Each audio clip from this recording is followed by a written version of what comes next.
My name is Jeff, and I'm supposed to tell my story, but I don't have my own story. I'm not a survivor.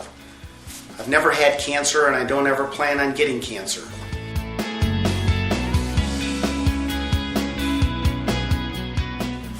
My wife is a 23-year thyroid cancer survivor, but she went through her battle a couple years before we even met. I didn't even get involved with LiveSTRONG originally because of cancer. I got involved because I liked to bicycle, and I was looking for some events throughout the summer that would keep me going. So one spring I signed up for all 4 of the LiveSTRONG Challenge events in the same year. And after I signed up, I figured I better figure out how to raise some money. And if I'm raising money, I better know something about cancer. So along with asking people for money, I also asked them to send me their story about cancer. And they did.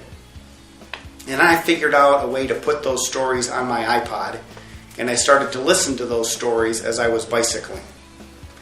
You know, it's these stories that have caused me to become a cancer advocate and get really involved with LiveSTRONG.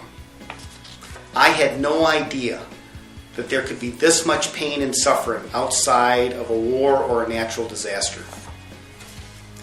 So I've continued to stay involved with LiveSTRONG, and I've continued to raise money, and I've continued to ask people for their stories.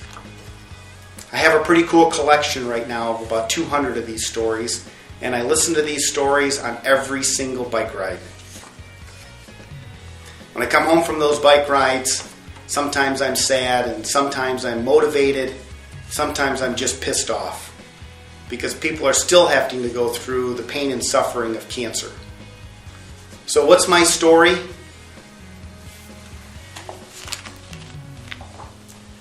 I guess you could say their stories have become my story.